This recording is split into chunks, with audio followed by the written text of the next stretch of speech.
Esto es Subterfuge Radio. Bienvenidos y bienvenidas a una nueva y literaria entrega de Simpatía por la Industria Musical, emitiendo desde el estudio Alfonso Santisteban de la calle Almirante y propulsado al universo desde la plataforma aeroespacial de Subterfuge Radio. La música como fuente inacabable de universos paralelos, uno de ellos el que hoy nos ocupa y al que a un servidor más interesa, y detecto a muchos más dada la dimensión que está adquiriendo, leer música, sobre industria musical. Uno de los placeres máximos de los que se encargan aguerridos editores, muchos de ellos independientes, publicando historias y referencias para el disfrute de todos. Y para muestra nuestro invitado de hoy, valiente editor y que está abarcando y editando ahora mismo algunas de las propuestas más interesantes de actualidad eterna, pero que abarcan en muchos casos épocas excitantes de antaño, de explosiones generacionales, las que sin duda nos ayudan a entender un poco mejor el presente. Un placer, pues, recibir hoy en Simpatía por la Industria Musical al testimonio y la palabra de Ramiro Domínguez Hernández. Bienvenido, Ramiro. Bien hallado, Carlos. Muchísimas gracias por hacernos un hueco. Encima, bueno, sé, aunque esto saldrá dentro de unos días, ya habrá pasado, pero en plena feria del libro, ¿no? En plena vorágine de la Feria del Libro, que es la gran fiesta. Yo lo llamo que cuando uno tiene presentaciones son pequeños conciertos, sí. Pero cuando llega a la feria es Woodstock. Es una cosa muy brutal. No, tuve la oportunidad el otro día de sí. Ir a verte, de sí. Ir a ver a Luis Merino, sí. que ha sacado ese libro fantástico, que seguramente hablaremos de él ahora. Y la verdad es que bueno, es un gustazo, ¿no? Al final ver, bueno, siempre las discrepancias que hay a nivel gremial es de tal, pero que bueno, ver un gremio tan unido y tan organizado me parece un motivo de admiración y de aplauso, sin duda. Pues yo lo agradezco porque en las dificultades a veces nos crecemos, como suele ocurrir. Totalmente. Bueno, bienvenido, te repito, he leído en algún lado, bicheando y buscando un poco de datos de tu vida, que te querías haber puesto una tienda de discos en tu Cádiz natal. Cuéntanos eso. No es mi Cádiz natal, yo soy madrileño, pero mis padres decidieron hace 36 años irse a Cádiz a vivir. Y en ese momento mi padre me dijo, bueno, tú tienes que hacer algo en la vida, en fin. Tenía 20 años en ese momento, entonces dije, bueno, pues, ¿qué hago?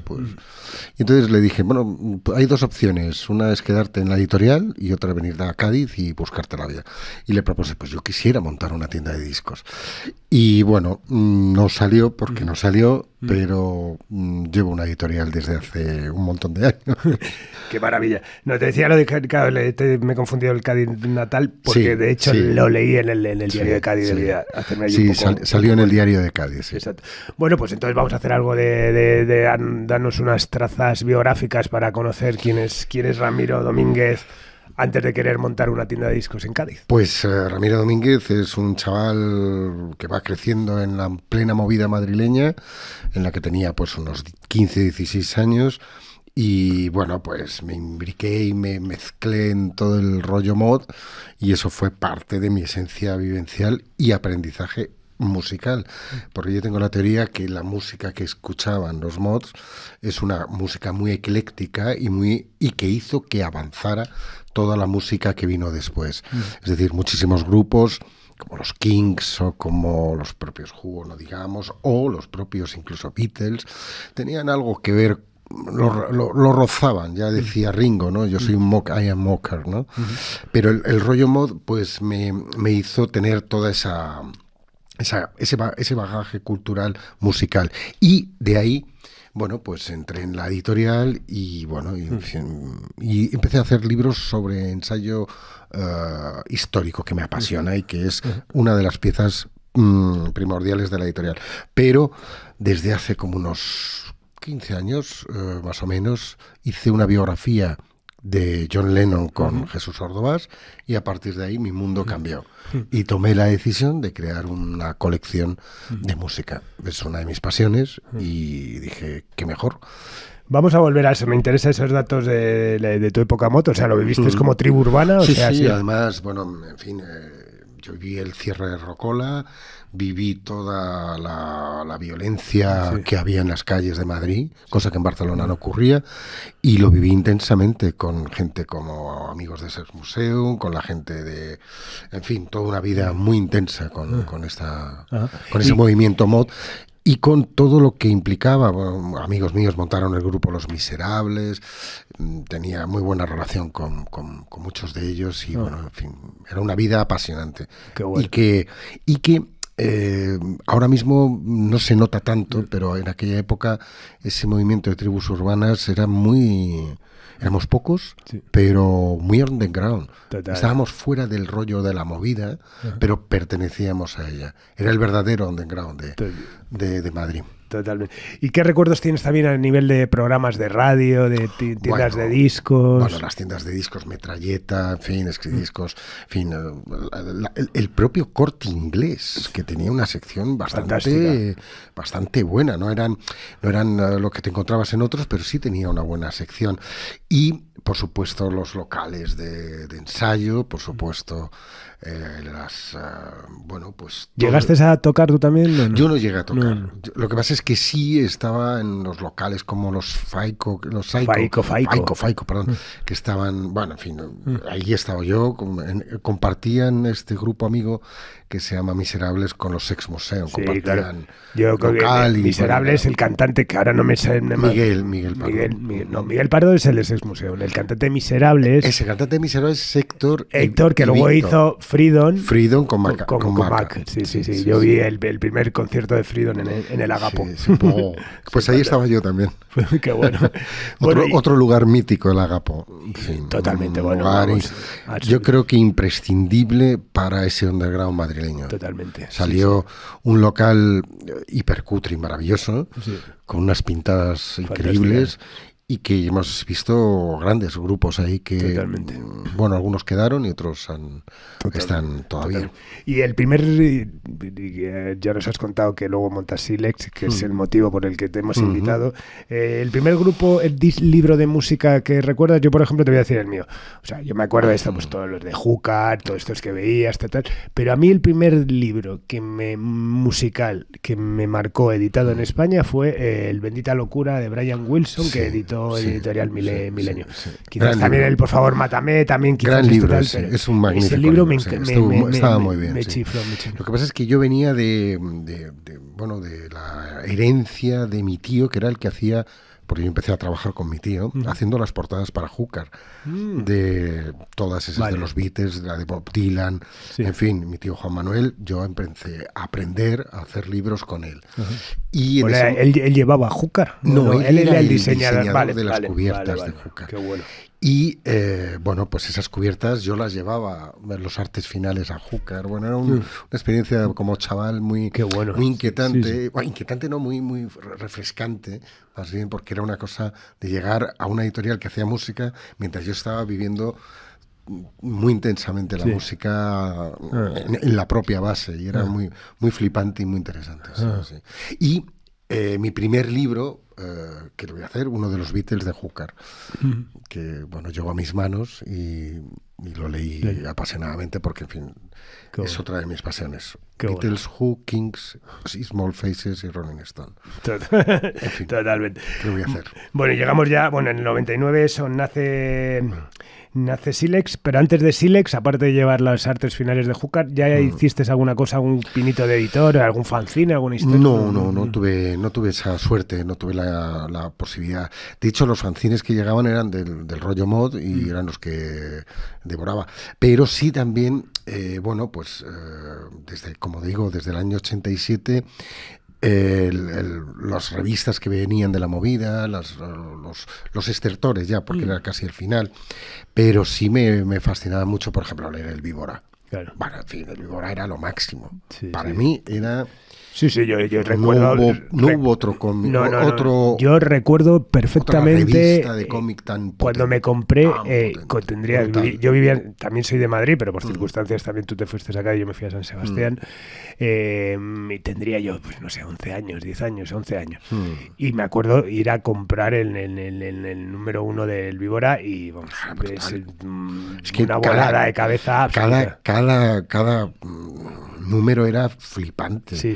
Y cada uno era mejor. De repente decías, ostras, ¿y quiénes estaban allí? Es que estaban todos. Y con muy punks en el fondo. Había algo, no sé si se podría hacer eso ahora. Sí. No, seguramente no. Seguramente no. O sea, como tantísimas cosas. Unas cosas muy punkis y muy chulas y a la vez muy energéticas. O sea, Total.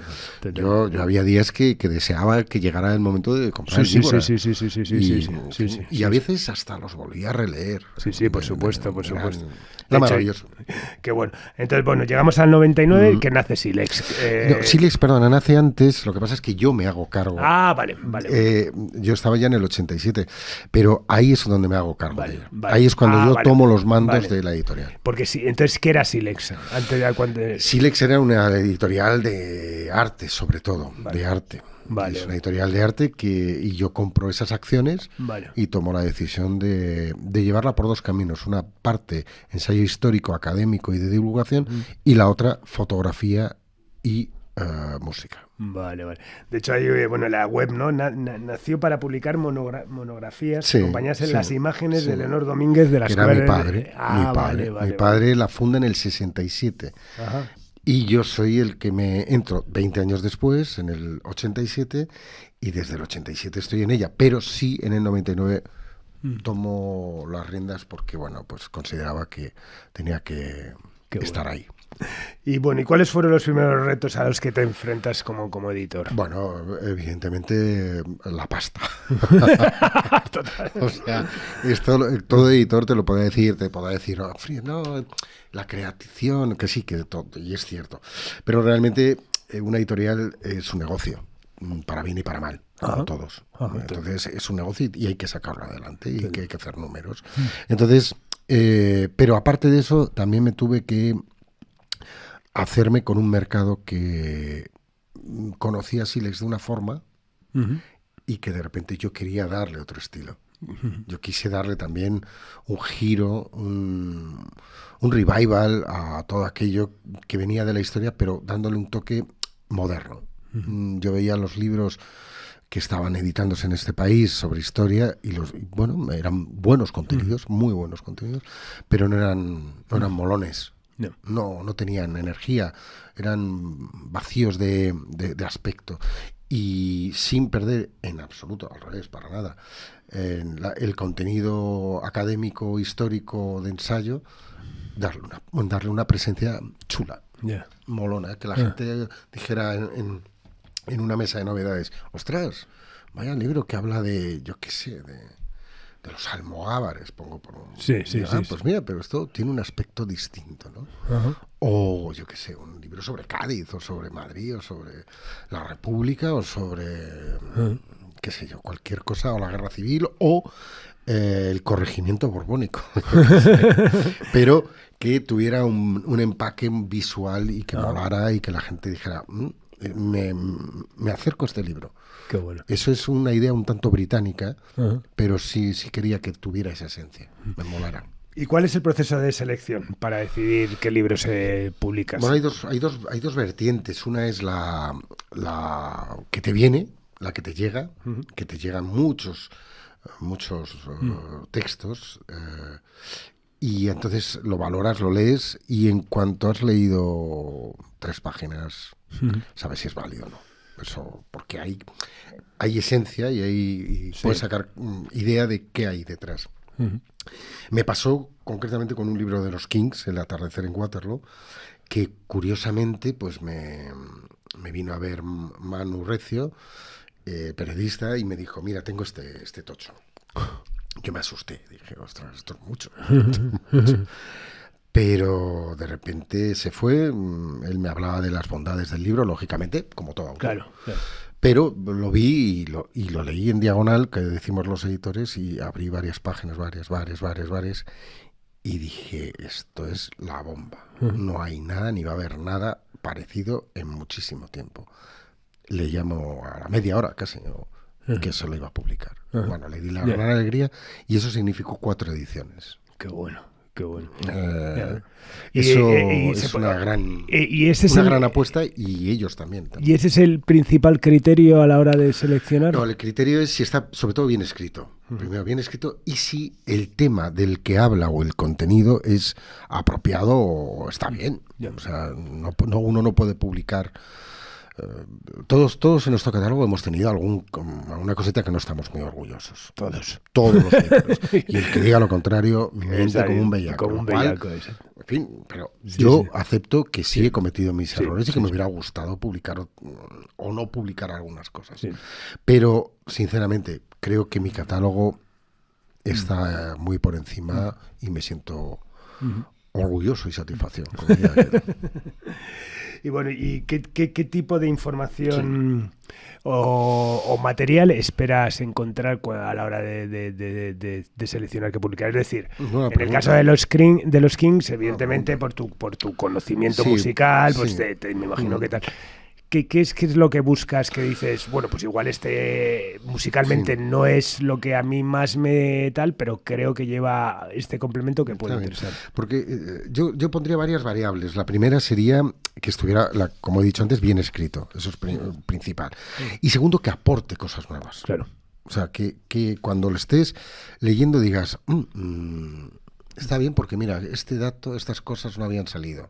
O ha descubierto, ha hecho una labor de investigación y ha hecho un trabajo serio y documentado. Y luego hay una final que es que,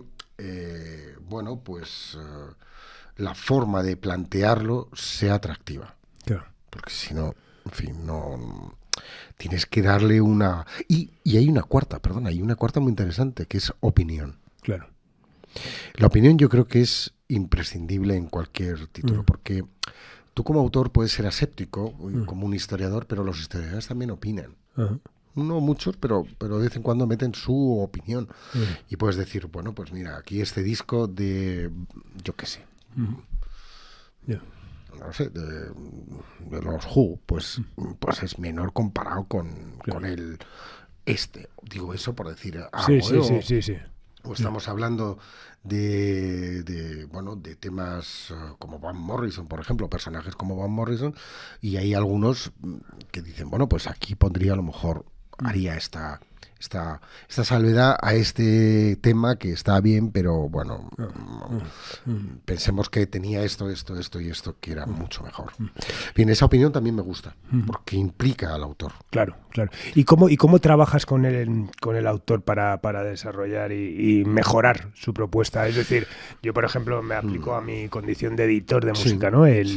Hay muchas veces que te llega ya, dices, aquí hay poco que opinar, es maravilloso y tal, pero hay otras veces, bueno, que tienes que tener ese algunas veces casi ese tacto, ¿no? Para decirle, oye, me gusta, pero deberías ir por aquí o por allá. Sí. ¿Cómo es el trato con Normalmente con los editor? autores de música, en el 90% lo que me han entregado es impecable.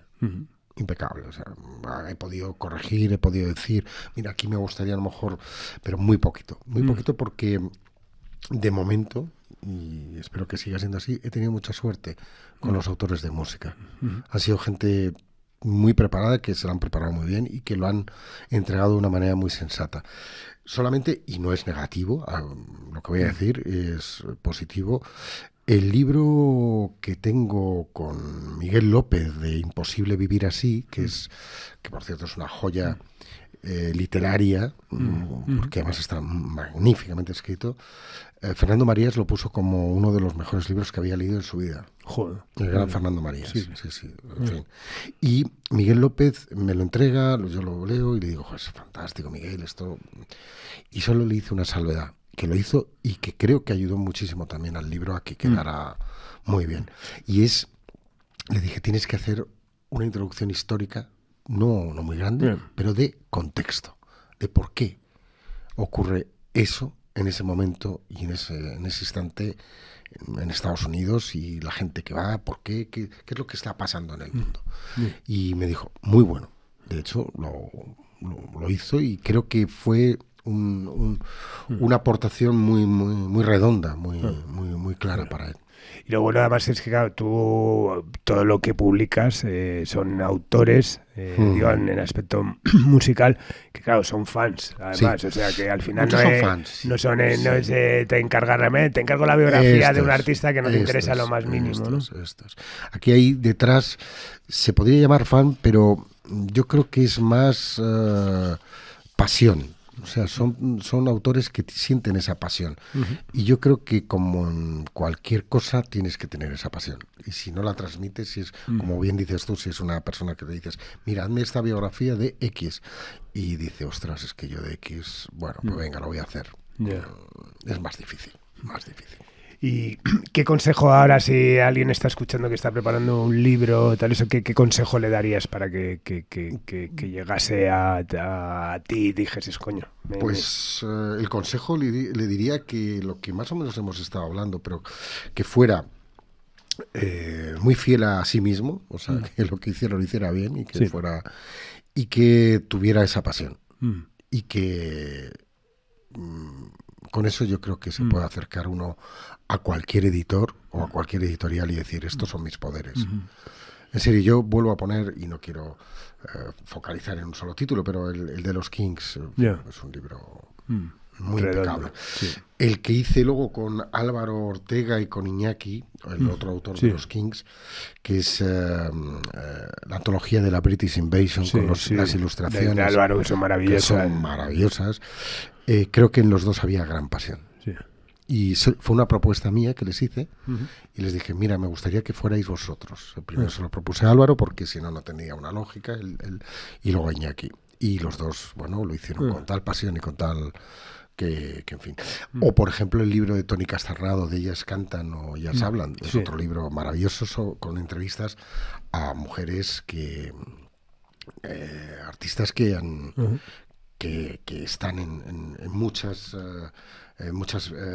discotecas y que están y que merece la pena tener también en cuenta, por supuestísimo. O sea que bueno, son muy muchos los temas temas que tú sugieres, es decir, ¿qué tendencias actuales ves, por ejemplo, en el mercado de los libros de música? ¿Hay algún tema o género que esté ganando en popularidad? Hay un género que está ocurriendo, que es la búsqueda de... que eso lo lleva haciendo el Reino Unido y Estados Unidos desde hace mucho tiempo, y es la búsqueda de ese pasado que hemos tenido, pero sin grandes alaracas y sin grandes pasiones, pero sí ponerle quién fueron los que estuvieron ahí. ¿Quién fue toda esa gente? ¿Quién fueron músicas que hicieron que ahora mismo tengamos un buen nivel en este país de música? Y eso, hay ese pasado y hay que rebuscar y hay que encontrar.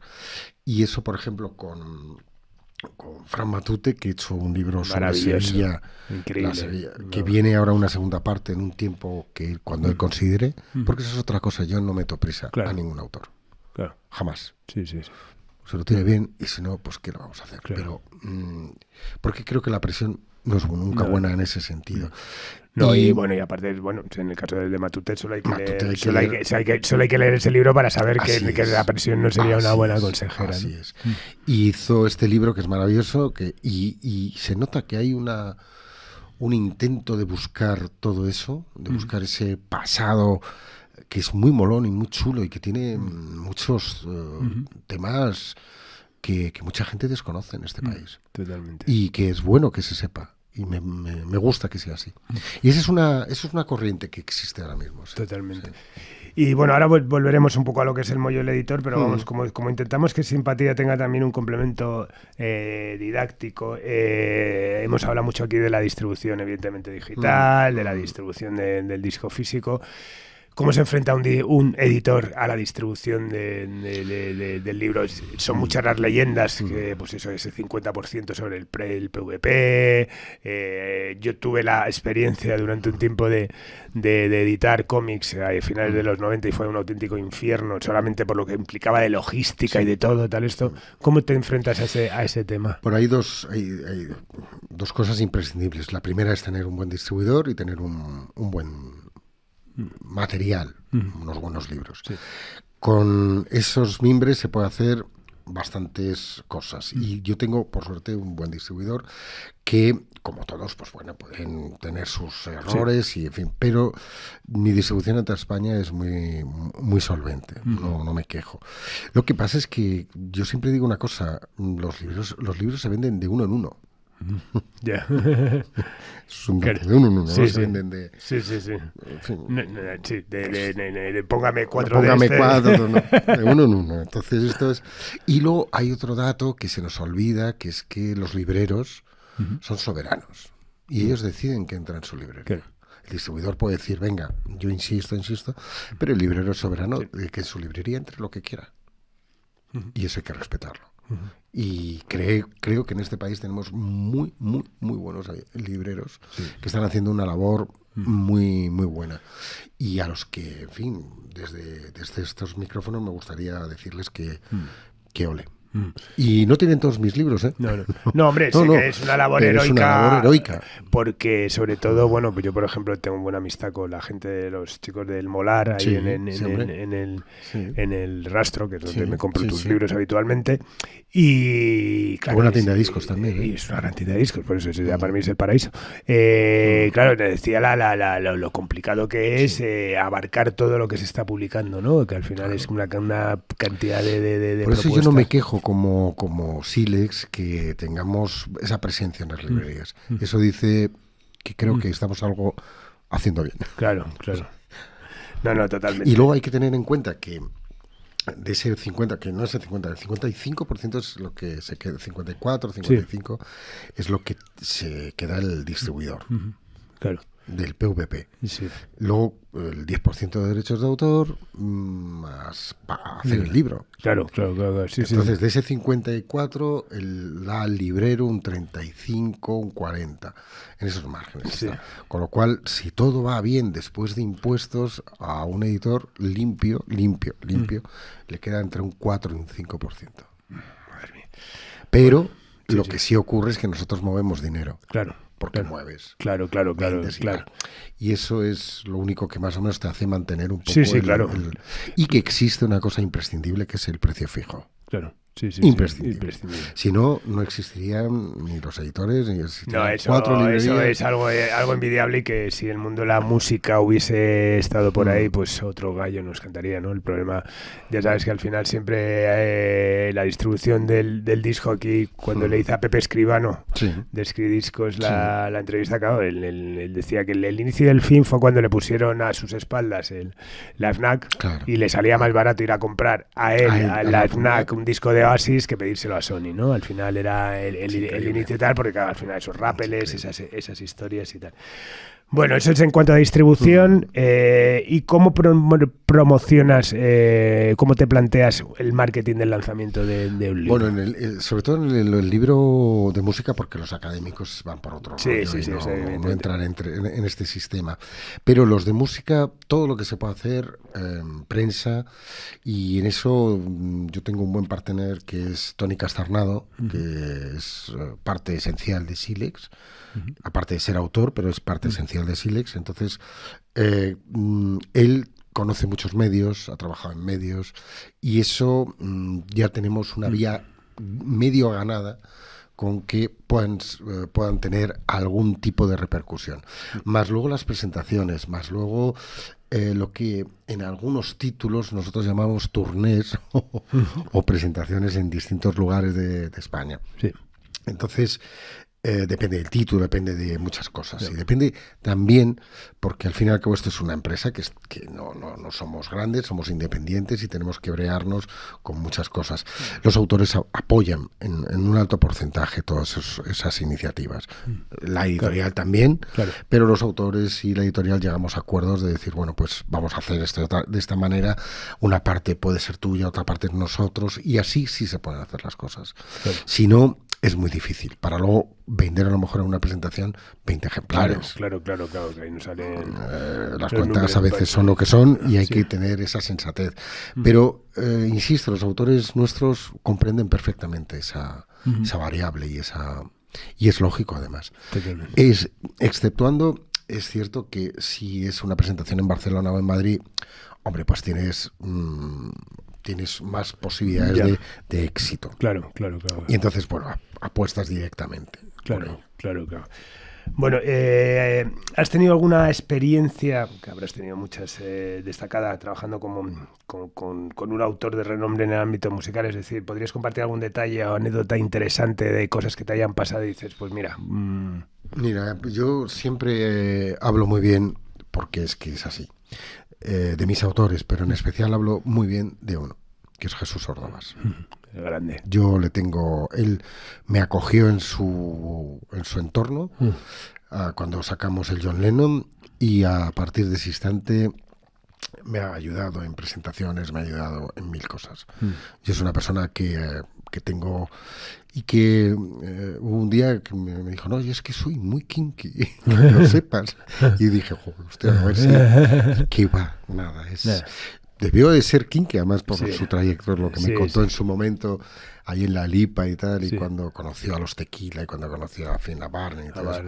Y entonces, pero claro, y su experiencia nada más y nada menos que en Los Ángeles, o cuando ve a los Bears en Ámsterdam, en fin, todo, bueno, y luego es pura bondad, pero a la vez con su potencia y su criterio, y es el uno, antes decía las emisoras que veíamos, bueno, una de ellas, por supuesto, Jesús era un clásico.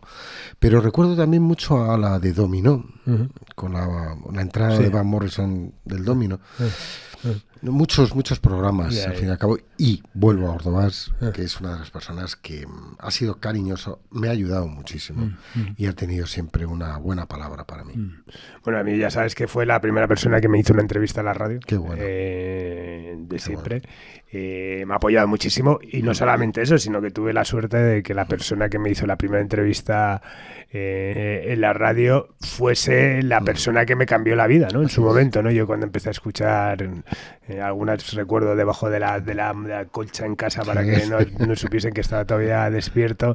Bueno, Jesús, yo creo que a muchas generaciones nos hizo ir por un lado o por otro, pero ¿sabes? Muchos. O sea, y además un tío que le llevaban maquetas grabadas en casetes, y él hizo que hubiera allí en Radio Nacional, que hubiera algo para que pudieran poner las casetes. Y te hace, ¿eres sensible a ese pozo que, por ejemplo, un autor como Jesús ha podido dejar a la hora de cuando presentas libros suyos, historias tal?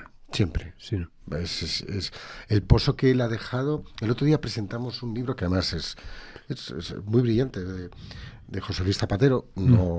Zapatero, sino José Luis Zapatero, que es Relatos de Rock and Roll, que son relatos que hablan con el tema rock and roll, ¿no? Está muy bien escrito y es un libro muy, muy chulo. Y nos vino a presentar Jesús. Y bueno, es que es maravilloso. En la Iván de Vargas, en la biblioteca Iván de Vargas, y fue un momento de esplendor de él. O sea, está como, bueno, pues como es él, una persona maravillosa. Sí. ¿Qué voy a decir? Es que totalmente. Lo tengo, y fíjate que tengo muy buenos autores, y que tengo autores maravillosos a los que adoro, y que son gente estupendísima, que en algunos momentos, que como toda editorial tuvo sus momentos de dificultad, me han apoyado, y han estado ahí. Yo me quito el sombrero ante ellos. Sí. Ellos fueron también gente que me han ayudado mucho en momentos de dificultad. Pero Jesús es que además tiene esa bonomía, y eso que ahora dicen que es muy malo tener bonomía, el buenismo, pues él lo tiene. Sí. Y me mola que lo tenga. Bueno, ¿qué te motiva a ti personalmente como editor de libros musicales? ¿Hay algún aspecto en particular de tu trabajo que encuentres especialmente gratificante? Bueno, hay una cosa que es el encuentro con el autor y el encuentro con los lectores, lógicamente. Ese es el momento álgido, que es justamente ahora en la Feria del Libro. Claro. En el momento en el que tú tienes ese feedback y hay alguien que te viene y te dice, joder, mira, me voy a llevar este libro, pero es que me he llevado este y son buenísimos.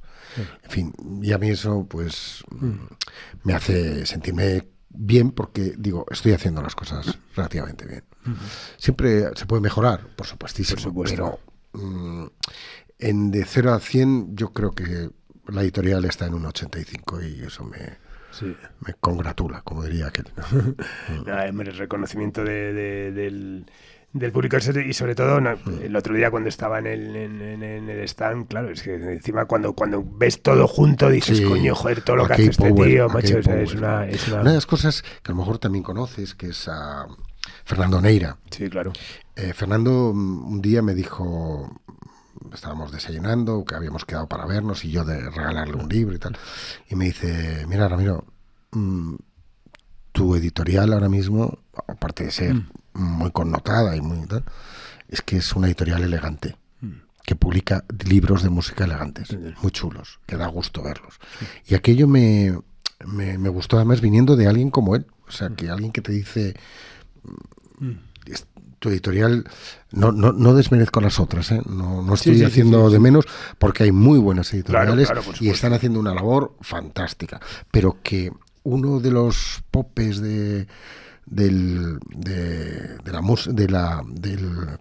crítica musical y un periodista tan importante te diga eso, me moló. Me moló. Totalmente, sí. Una maravilla. Bueno, yendo un poco a las últimas novedades y ya aprovechando que te tenemos aquí, pues te vamos a preguntar cosas.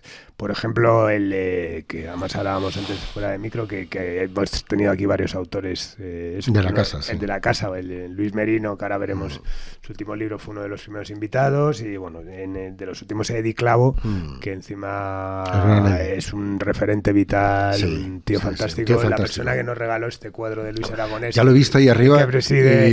Que preside el estudio. Me toca la pera. Claro. Pues fue encima un regalo de Eddie. Y bueno, el libro me parece absolutamente fascinante. Me hizo una ilusión tremenda el otro día. Bueno, estuvo es otro libro de esos que hablamos de underground. Sí, totalmente. Y que pone en valor ciertas cosas que... Sí.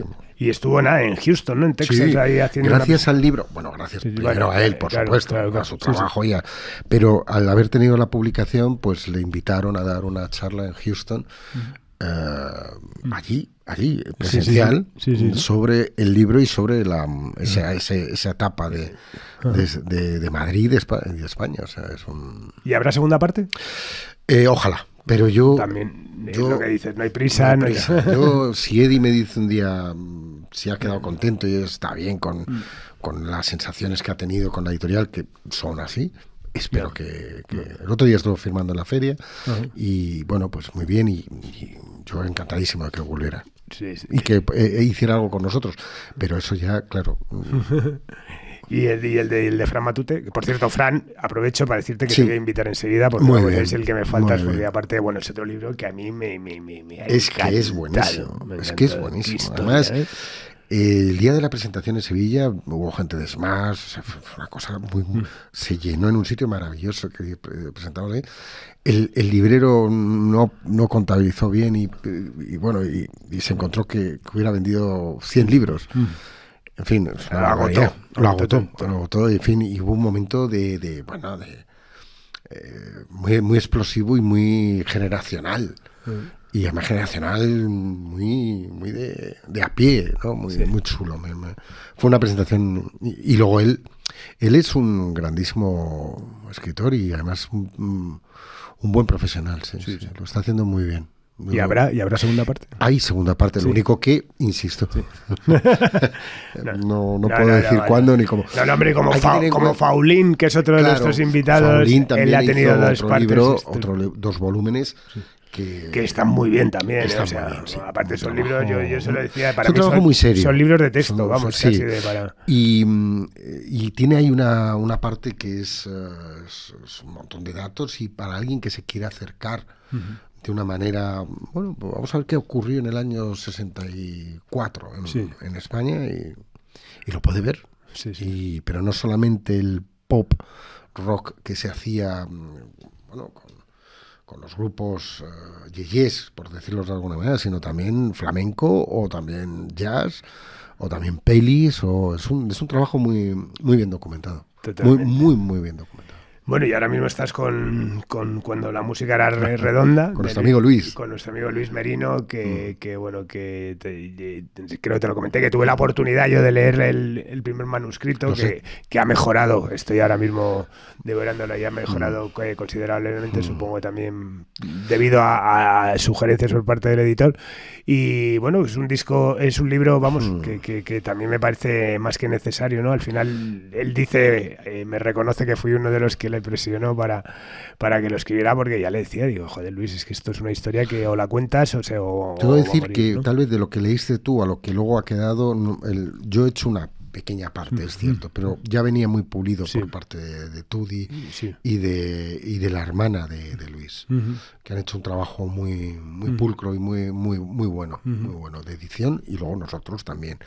Pero creo que es un libro, como bien dices tú, imprescindible para conocer cómo era el mercado musical y cómo fue evolucionando en las radios. Y no solamente de discos, sino, en fin, cómo ha ido creciendo y cambiando ese mundo, que en algunas cosas está bien y en otras hemos ido a peor. A peor. Pero no cualquier tiempo pasado fue mejor, no quiero caer en esas trampas, porque no es así. Pero sí es cierto que es un hecho que hay trazos y puntos que sí podían haberse quedado, porque como dice Luis, y yo reitero, los de la radio y los que hemos estado escuchando radio musical, teníamos un prescriptor, como un librero que también es otro prescriptor. Total. Y es imprescindible tener un prescriptor. Absolutamente. Y alguien que te diga, oye, mira, esto, que sepas que por aquí, aunque luego existan otras variables, que también son prescriptores, pero si no existe eso, no, y eso no es vacuo y se queda todo. Llegó el call-out y se cargó a la radio que entendíamos, y luego el algoritmo, que es el nuevo prescriptor. El algoritmo, que yo creo que nos hace mucho daño, sinceramente. Totalmente. Pero como vimos en el mundo del algoritmo, pues o nos acoplamos o no. Vivimos en el mundo del algoritmo y ahora me iba a evitarla, pero bueno, tendremos que hablar también de la inteligencia artificial, ¿no? Lo que puede afectar al mundo de la bueno, yo creo que como todo llega y nos asusta de partida. Y no sé si puedo decir acojona. Sí, puedes decirlo. Acojona un poco, ¿no? La sensación esa de... Pero la sensación de miedito existe. Pero luego, a lo mejor, yo ya he leído textos y dices, sí, pero aquí no hay... No. No. Es cierto que van por el 2 punto algo, no sé. Claro. ¿Cuál será ahora mismo? El día que lleve... El 10.0 ya será otra cosa. Pero... yo creo que también va a beneficiar. No soy anti... No, pero si no hay que ser anti... Desde luego no hay que tomar la postura que tomó, por ejemplo, la industria musical cuando apareció Napster, y en vez de ver un aliado, ver un enemigo. Y lo que está claro es que cuando aparecieron los discos de cera a principios del siglo XX, las orquestas decían, hoy se nos va a acabar el trabajo porque de repente es una tal, y al final ha convivido todo, ¿no? Entonces, todo convive. Entonces yo creo que habrá un momento en el que muchos pues tomen, saquen alguna conclusión, algunos puntos de ello, pero no me preocupa, digamos, en exceso. La preocupación la tenemos desde que nos levantamos hasta que nos acostamos, incluso soñamos. Pero no digo de este caso, sino de cientos de marrones y problemas que uno puede tener diariamente. Pero no lo veo tan terrible de partida. Y por ejemplo las ilustraciones, pues sí, algunas, y se nota enseguida, sí es un... Insisto, estamos en un 2 no sé qué, pero cuando llegue el 10 no sé qué, pues a lo mejor eso lo hace mejor. Pero yo estoy convencido que la inteligencia artificial nunca va a cometer esos errores que nosotros cometemos. Y esos errores son los que definen si hay arte o no hay arte. Claro. Sí, claro. En las grabaciones de los Beatles, las oyes y dices, mira qué cuezo ha metido aquí, se le va. Eso es lo que de repente te hace decir, bueno, son humanos. Sí, pero eso estoy contigo, pero al final eso no deja de ser la percepción, claro, lo parece, si luego existe el adoctrinamiento del que escucha y el que lee y el que tal, ¿sabes? Y de repente... Pues como ahora la gente escucha la música como la escucha, ¿no? Donde el otro día leía cifras espectaculares de canciones de estas que tienen muchos miles de millones de streams, y que se calculaba que un 55 o 60% no sabían cómo se llamaba el que la cantaba. O sea, el rollo de, ¿sabes? El tal. Entonces, pero bueno, evidentemente estamos... Tú y yo somos seguro de esa generación que no sabíamos hasta las variables que luego tuvo ese propio grupo, ese cantante, donde tocó. En fin, tenemos esa fricada maravillosa que hace que... Totalmente, y también eso, pues ese más apego a lo material y esas cosas que también te hacen disfrutar las cosas de otra manera. Pero ¿y en qué proyectos confesables está ahora mismo Ramiro y su aventura Silex? Pues proyectos confesables, ahí me pones en aprieto. No confesables, porque no quisiera, para que no se torcieran, Pero a mí me gustaría, si la vida y la editorial me sigue funcionando, que espero que siga bien, como está ahora mismo, yo quisiera hacer algo sobre la canción francesa. Me parece algo que ya sé que no vendería mucho, pero me da igual. O sea, me gustaría hacer algo sobre la canción francesa y la canción italiana. Bueno. Porque, digo, la canción y grupos. Sí. Desde los 50 hasta los 80, digo yo, o no lo sé. Pero eso sería un proyecto que me gustaría, si hay alguien que está escuchando. Bueno, quiero decir, que me gustaría, es un proyecto que sería chulo. Seguro que alguien lo copia, lo oirán y dirán, pues mira. Bueno, al final hay muchos libros sobre los Kings y tú editaste el mejor. Así o sea, que ya está. Que no, esa es la clave. Esa es la filosofía. Totalmente. Así es, Carlos. Bueno, ¿y quiénes han sido, es una pregunta que hago siempre en Simpatía, quiénes han sido tus referentes en el mundo de la música? En tu caso, no solamente en la edición de libros, que tal eso, ¿quiénes han sido tus referentes? Bueno, en fin, soy un clásico, como diría aquel, pero voy a empezar, digamos, por los últimos.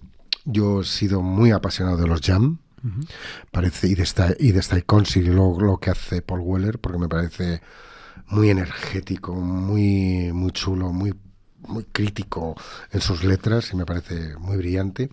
Y luego iría hacia arriba y pondría muchos cantantes y compositores de soul, desde el mismo James Brown hasta, en fin, no sé, hay tantos maravillosos, los Temptations, en fin, es que los Impressions, en fin, muchos maravillosos. Luego Jorge Negrete, ya ves dónde voy, a qué palo voy ahora, distinto totalmente. Me parece uno de los cantantes mejores que ha habido en México. Era una brutalidad. La temática no puede o no gustar, pero a mí me parece musicalmente hablando una barbaridad. Y luego, por supuesto, ya pasamos a Van Morrison, que amo con locura, porque me parece un cabrón quejoso e inaguantable como en sus conciertos muchas veces, pero es musicalmente hablando, es muy bárbaro. Y luego, como he dicho antes, Small Faces, Kings, Who, Rolling Stone y ellos que están en otra liga. Y a nivel industria... Quiero decir, ellos, ¿sabéis quiénes son? Los Beatles. Y a nivel industria, o sea, por ejemplo, editores de libros, ¿admiras Bueno, yo por supuesto hay editoriales maravillosas en este país, como Acantilado, Anagrama, en fin, Tusquets, clásicos. En la parte académica y tal, tenemos a Marcial Pons, que es un top y son mi competencia, pero me parecen que lo hacen muy bien. Y luego en edición musical, yo creo que hay muy buenas editoriales en este país ahora mismo. Cultrum, por ejemplo, me parece una... Total. Hace más traducciones, pero su apuesta es muy seria y hace muy buenos trabajos, me gusta. Luego Millennium también, en fin, son editoriales que hacen muy bien su trabajo. O sea, a mí me gusta mucho una que se llama S-Pop. Sí, también hacen cosas muy interesantes. Además, como muy distintas. Sí, también. Con personalidad. Con personalidad, y eso también está muy bien. Yo creo que estamos ahora en un buen momento editor. Cosa que antes no. Ya. Yo recuerdo, insisto, cuando hacíamos las portadas para Júcar estaba bien, pero porque no había más. Claro. Silverio Cañada hizo lo que pudo y lo hizo bien, y yo y Mariano también, pero en fin, que fueron cosas que para la época estaban muy bien, pero luego hubo un vacío hasta que hace 15 años o 20 años empezó a cambiar eso. Y hay editoriales que lo están haciendo de verdad muy bien. En las que me incluyo. Totalmente, y yo lo rubrico. Pues nada más, Ramiro, un auténtico placer contar con tu testimonio, de verdad. Me hacía mucha ilusión, ya lo hemos hablado fuera de micro, de repente el testimonio pues de un editor de música que lo estás haciendo fenomenal y que encima, bueno, pues lo más importante de todo es que sientes pasión por la música y por su entorno y respeto por su historia. Así que nada, un placer. De verdad he estado muy a gusto, Carlos. Gracias. Pues nada, lo dicho, muchísimas gracias. Despedimos esta nueva entrega de Simpatía por la Industria Musical en el estudio de Alfonso Santisteban de la calle Almirante, con Natalia a los mandos técnicos en Subterfuge Radio, y nos vamos con Los Valientes de McEnroe. Adiós. Has escuchado Simpatía por la Industria Musical, un podcast producido por Subterfuge Radio.